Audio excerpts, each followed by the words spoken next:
penser comme Itachi Uchiwa. Déjà, la première chose que Itachi essaye de faire, mais qu'il a toujours essayé de faire, c'est protéger les autres, les gens qu'il aime et il a toujours protégé, en fait, son frère, même s'il a fait de grands sacrifices. Parce que si tu as regardé Naruto, bah, il a assassiné tout le clan des Uchiwa et c'en est un lui-même. Quand tu avances dans l'animé, en fait, tu vois que, tout ça, il l'a fait pour protéger son frère. Il a décidé de faire tous les sacrifices possibles pour, protéger son frère et ce qui est bien ou je sais pas si c'est bien, mais c'est quelque chose que tu peux apprendre de lui, c'est si tu veux faire quelque chose, parfois ça sert à rien de courir après le bonheur. Il a fait ce qui était juste, pour lui et il a fait ses choix et même si, parfois tu vas pas être, satisfait de tes choix, faut se dire qu'en fait tu seras pas toujours heureux. C'est comme ça, c'est la vie. Il y a des moments qui sont difficiles, il y a des moments qui sont tragiques et faut juste accepter ce fait-là et si tu cours après le bonheur, bah, tu vas être, déçu, je pense. Tu vas te faire une désillusion et tu vas te dire: «Ah putain, pourquoi c'est pas toujours, comme je le souhaite? Pourquoi ça va pas toujours dans mon sens?» Et je pense que c'est une dangereuse façon de penser. Genre courir après le bonheur tout le temps, c'est impossible. Tu seras jamais satisfait. Tu courras après des choses, heu, qui, n'en valent pas la peine. Tu vas vouloir te faire plaisir, boire de l'alcool. En gros, tu vas être, hédonistique. C'est pas bon. Courir après le plaisir, c'est pas sur le long terme, c'est pas bon et ça va se retourner contre toi et je pense que si tu veux faire ce que tu veux et si tu as des objectifs, il faut que tu sois discipliné. Il faut que tu ailles de l'avant, même si c'est dur, même si tu dois abandonner des gens sur le chemin. Je pense qu'il faut que tu ailles de l'avant et tu fais ce que tu as à faire et c'est tout et si tu veux atteindre, tes objectifs ou obtenir ce que tu veux, bah, comme je l'ai dit juste avant, tu dois faire des sacrifices. Parfois, c'est des sacrifices qui se font très mal. Par exemple, moi, je voulais, avancer, dans ma vie et progresser. Moi, je suis parti en Australie. Entre guillemets, «c'est des sacrifices» dans le sens où, je suis loin de ma famille, c'est un sacrifice. C'est un sacrifice et ces sacrifices-là, tu les choisis.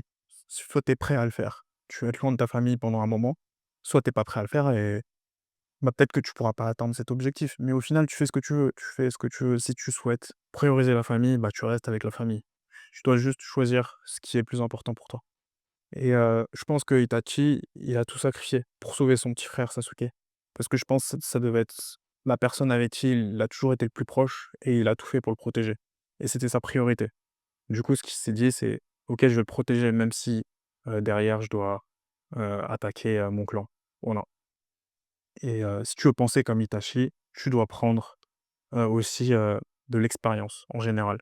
Tu dois voyager, tu dois souffrir, tu dois développer ta sagesse et je pense qu'aussi tu dois avoir un œil critique. Tu dois avoir cette capacité à prendre du recul et te dire: «OK, il m'a dit quelque chose, est-ce que c'est vrai?» Et avoir un esprit critique, ça va t'aider à pas avaler aveuglément ce que peuvent te dire les gens, dans les médias. Parce que dis-toi que la personne moyenne n'est pas exceptionnelle. La personne moyenne, si tu l'écoutes, bah et que tu avales tout ce qu'elle te dit, tu vas devenir comme la personne moyenne. Est-ce que tu veux devenir comme la personne moyenne? Si tu veux devenir comme la personne moyenne, bah, juste écoute, avale et répète à tout le monde ce qu'ils t'ont dit et tu finiras comme la personne moyenne. Par contre, si tu veux être exceptionnel, bah, écoute, digère et un esprit critique et fais tes choix et je pense que si tu fais tes choix et même si tes choix sont controversés, même si tes choix sont, pas bons pour, le commun des mortels, tu te rapprocheras d'une façon de penser, qui se rapprochera de celle, d'Itachi et je pense que, comme je l'ai dit avant, tu dois renoncer à des choses dans la vie, il faut faire des sacrifices et une fois que tu as choisi tes sacrifices, tu peux vraiment aller dans la direction que tu souhaites et oui. Il les a choisis, Itachi, ses sacrifices et pour finir, parce que le dernier point que je voulais développer, c'est le chemin, il est pénible, il est triste et si tu veux évoluer et devenir fort, il faut que tu sois dans des situations stressantes. Tu dois souffrir si tu veux devenir plus fort. Si tu souffres pas, bah, t'es pas dans une zone, inconfortable et si tu es dans une zone confortable, bah, tu restes pareil et je pense que c'est comme, dans, Naruto. À chaque fois qu'il y a un Uchiwa qui développe le Sharingan, c'est quand il est dans une situation stressante. C'est quand il a perdu un proche, c'est quand il est dans un combat épique et c'est dans ces moments-là que tu vas développer des moments de lucidité. C'est dans les moments de stress que tu vas développer des moments de lucidité et c'est dans les pires moments que les choses meilleures peuvent arriver.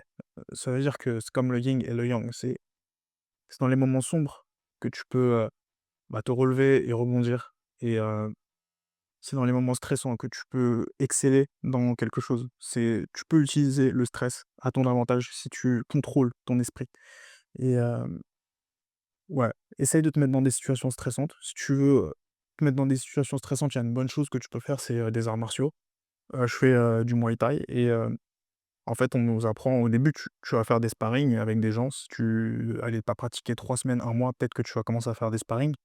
Au début, tu peux être stressé un peu, mais la chose à faire, c'est OK, tu es stressé, mais non, en fait, faut rester sous contrôle. Faut rester sous contrôle et entre guillemets, faut que tu gardes le contrôle. Même si c'est stressant, faut que tu gardes le contrôle, que tu sois intelligent, que tu n'ailles pas trop fort parce que tu es en sparring. Faut pas que tu tapes fort ton adversaire. Garde tes neurones et je pense que c'est ça qu'il faut que tu fasses. C'est tu gardes le contrôle et même si c'est stressant et si dans la vraie vie, si tu as des moments, de stress, juste, heu, profites-en. Utilise le stress à ton avantage, fais des projets.